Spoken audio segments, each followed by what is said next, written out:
From the moment I entered that law office, I felt the weight of the stairs on me, as if I didn't belong there, as if my presence was an insult to my husband's memory.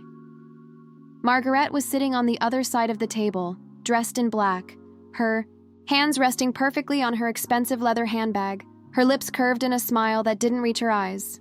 She didn't cry at the funeral. She didn't offer me a single condolence, but there she was, as if Daniel's death was just another opportunity for her to claim what she thought was rightfully hers.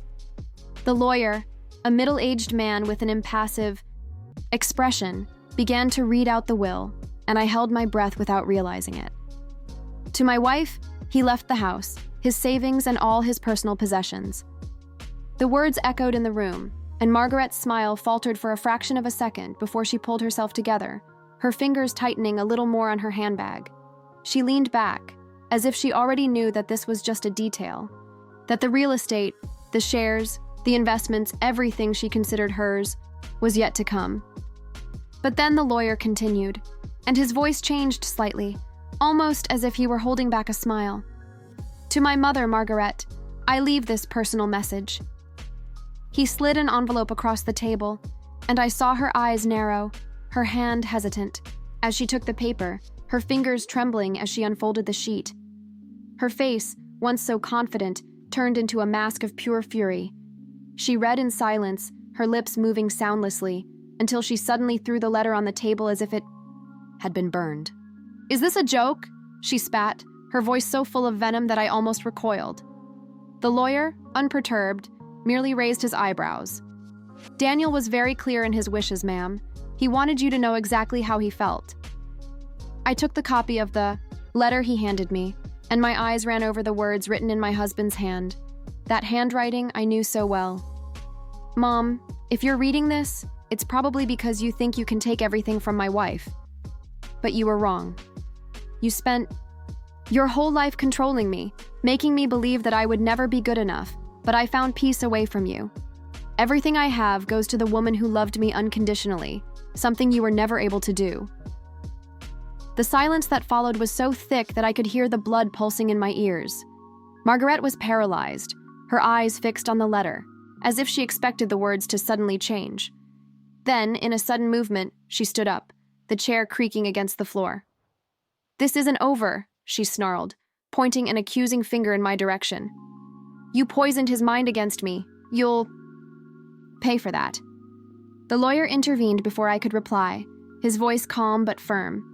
"Any legal action would be pointless, ma'am. Daniel took every precaution to ensure that his will was incontestable." She didn't reply. She just gave me one last hateful look before leaving, slamming the door so hard that the walls shook. I let out the breath I didn't even know I was holding, my hand still shaking as I clutched the letter. Daniel had protected me to the end, but something deep in my chest told me that this was only the first battle. And I was right. Over the next few days, I tried to move on, but Margaret didn't have that luxury.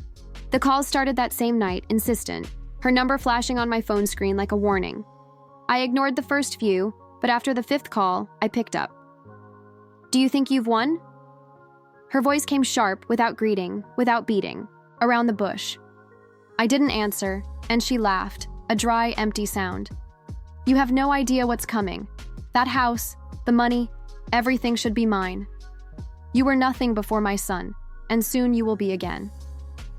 I hung up before she could finish, but her tone echoed in my mind, a threatening whisper that I couldn't ignore. A week later, the first blow came. I found an eviction notice stuck to my door, claiming that the house wasn't legally mine. My heart raced as I read the document, the words blurring before my eyes. I called the lawyer immediately, and he confirmed what I already suspected. Margaret was contesting the will, claiming that I had manipulated Daniel while he was ill. "She has no legal basis for this," he said, "but that doesn't mean it won't be a fight." And it was. The courtroom became a stage for her lies, with Margaret playing the role of the grieving mother, betrayed by her self-interested daughter-in-law. She cried in front of the judge, swearing that Daniel would never have left me if he'd been in his right mind. I sat in silence, my nails digging into my palms, watching the spectacle with disgust. But in the end, the truth prevailed. The judge dismissed the case, and I thought it would finally be over. But Margaret didn't give up that easily. One evening, I arrived home to find the door ajar, a chill running down my spine before I even entered. The living room was trashed, overturned furniture, broken pictures, my belongings scattered all over the floor. It wasn't a burglary. Nothing had been taken. It was a message. The police found no evidence, but I didn't need it to know who was behind it. Over the next few days, the attacks continued. Cars stopped in front of my house for hours, garbage cans overturned, dead flowers left on my doorstep. I lived in a constant state of tension, jumping at every sound, every knock on the door. Until, one night, she showed up in person. I looked through the peephole and saw Margaret standing outside, her face illuminated by the moonlight, her eyes filled with a coldness that made me hesitate. I almost didn't open the door, but tiredness, accumulated anger, spoke louder. She smiled when the door opened, a smile that was nowhere near her eyes. "Enjoying the house?" she asked, her voice as sweet as poisoned honey. I didn't answer, and her smile widened. "I'm not going to stop, you know.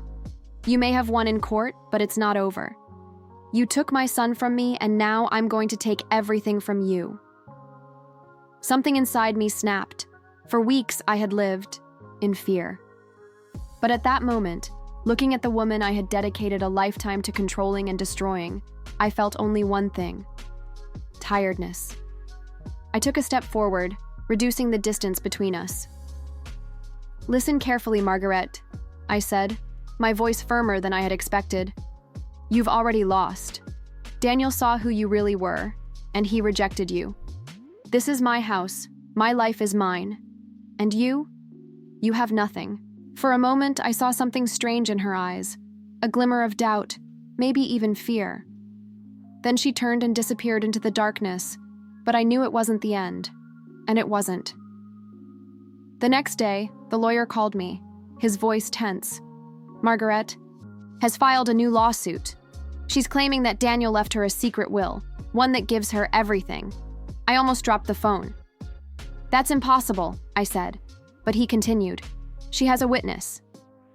David." The name hit me like a punch. David had been Daniel's best friend, the best man at our wedding. He'd cried at the funeral, sworn he'd be there for me. And now he was on her side. I called him immediately, my hands shaking. "Tell me this isn't true," I begged. He hesitated, and in that pause, I knew. "Margaret had made some good points," he said, his voice low, almost embarrassed. "She has a document. I saw Daniel sign it." "It's a lie," I whispered, but he had already hung up. It was then that we discovered Daniel's final move. He had left a video, files, proof of everything, suspicious bank transfers, false documents, bribes. Margaret wasn't just trying to steal from me. She had been stealing for years, draining the family assets, laundering money, and David was involved. My lawyer wasted no time. We filed criminal charges, and this time, there was no way she could get away with it.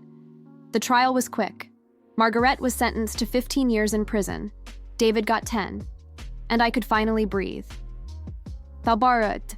Last thing I received from her was a letter from prison. I almost threw it away, but curiosity got the better of me. "You think you've won, but you'll always be nothing without Daniel," she wrote. "I'll never forgive you." I stared at those words for a long moment, then returned the letter without replying. Margaret lost everything. And me? I moved on. Because, in the end, Daniel won, and that was the only victory that mattered.